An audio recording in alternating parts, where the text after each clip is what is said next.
Hello and welcome to the Water Road podcast. So we've just set off this morning, and in fact we've just kind of set off almost for the rest of our lives, because just recently we have moved out of our house, moved on to our narrowboat, and this is going to be our home for the foreseeable future.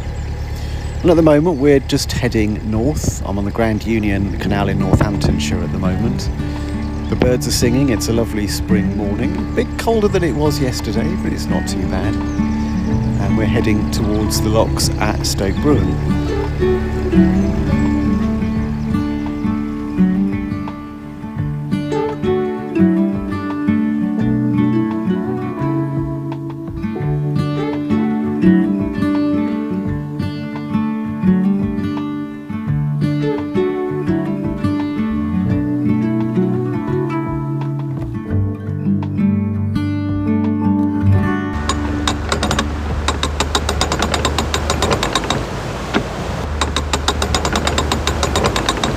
We're halfway up the Stoke Bruerne flight now. There are 7 locks here, which raise the canal 17 metres, which is just over 50 feet in old money. And we've been really lucky this morning because there are 4 lock keepers on, all volunteers, and they've been setting the locks ahead for us. So that means each one that we get to is ready for us. It's level, and there's a gate open, and we can just go straight in and start working up. So we're going to have a really quick run up the locks this morning. Hi, my name's Richard and I'm a volunteer lock keeper at Stoke Bruerne. And what is it you like about being a volunteer? I love coming out on a Tuesday in the season. It's an opportunity to get out the house, a bit of fresh air, walk up and down, do some exercise and chat to nice people like you. And are you a boater yourself? I've had a syndicate boat in the past, sold that a little while ago, just for a change of holiday plans, but to get my fix, so to speak, I've recently qualified National Community Boat Association skipper, so I shall be taking out people in Milton Keynes on the electric community boat.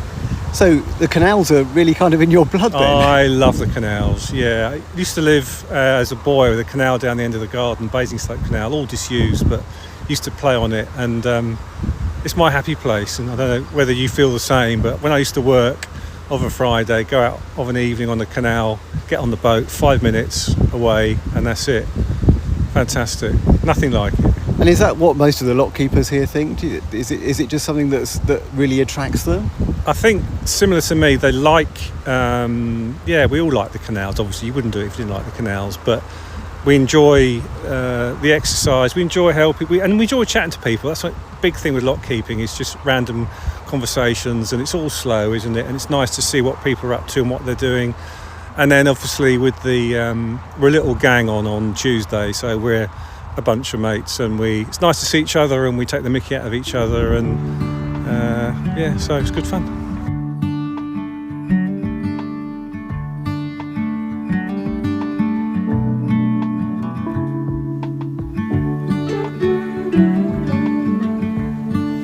We're in Stoke Bruerne. We always come and ring the doorbell. Our friend Catherine lives in one of the cottages here, so let's see if she's in.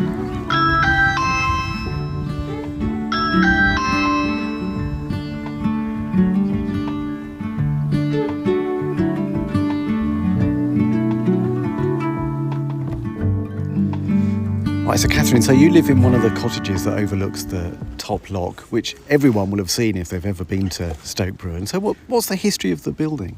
Well, the history of them is that they were built shortly after the museum building was built.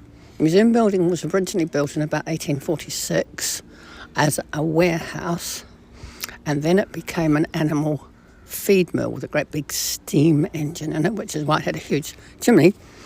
And George Savage, who owned it, built mill workers' cottages alongside.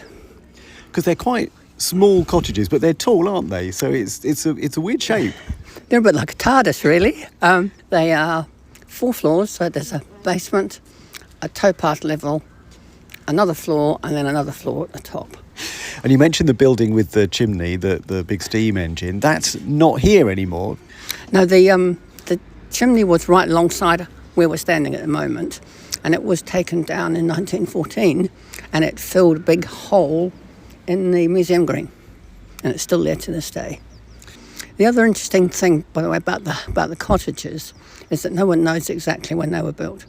We know they weren't in the 1851 census, but they were in the 1861 census. But we think they were probably much, much closer to the 1851 census when they were built. I mean, they would have been quite decent properties for mill workers, wouldn't they? They're very elegant houses, I think. They look beautiful, not quite so nice from the back. Imagine these when they were built. How they must have towered over the village. But it's lovely. I wouldn't be anywhere else. And they're all built with the local stone? All built with local stone with lovely contrasting red brick, or ironstone brick, I suppose. What was the relation between the mill and the canal then? Did they bring all their stuff in and take it away by water? Yes, they did, but they weren't allowed to moor alongside. They had to build a little marina to take it in and out. And I don't know how long that lasted. And the museum building became derelict. And it really wasn't until 1963 that they kind of rebuilt it all and turned it into a museum. The first canal museum in the country.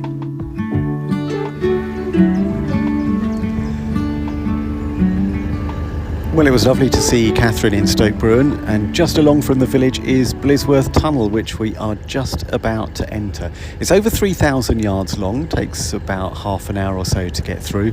It's wide enough for 2 narrowboats to pass, but it's pretty dark in here. I've got my tunnel light on, I've got my nav lights on to light up the walls a little bit. You could probably hear as we go into the tunnel that things get a bit more boomy, because it's pretty echoey in here, and a bit further along there's quite a few jets of water coming down from the ceiling.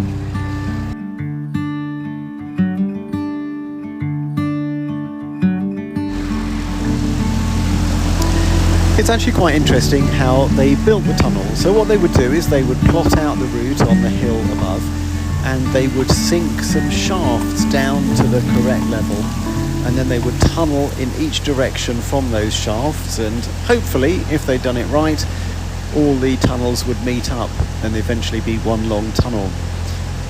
And what they did originally was they then filled in those shafts, but there was an incident in this tunnel when some of the boatmen actually died because the tunnel was so full of toxic fumes. So as a result of that, what they did in this tunnel, and quite a few others actually, was to then open up the shafts again, and they become air vents. And you can see those if you're on the road above the tunnel. There are massive great chimneys, and those are the air vents. But one of them, for this tunnel at Blisworth, is slightly in the wrong place. It's offset a few yards to the right hand side of the tunnel when you're heading north. So when you're inside the tunnel, if you keep your eyes peeled, about a third of the way through the tunnel, on the right hand side on the wall is an opening, and there's a side shaft that goes off, and that joins the air vent that goes up to the ground level.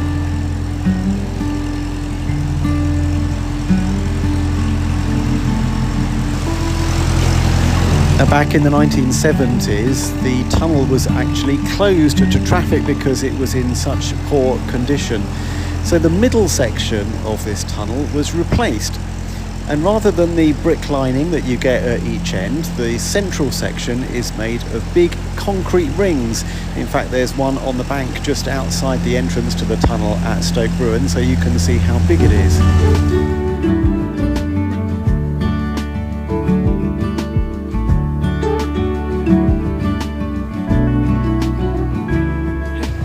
So that's it for this episode of The Water Road. You leave us in the tunnel. We'll see you soon out on the other side.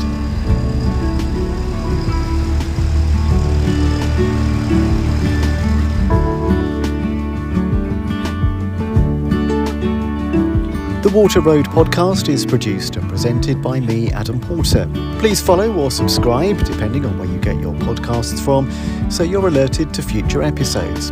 And if you could give us a nice review, that'll help other people find us. Thank you for listening to the Water Road podcast.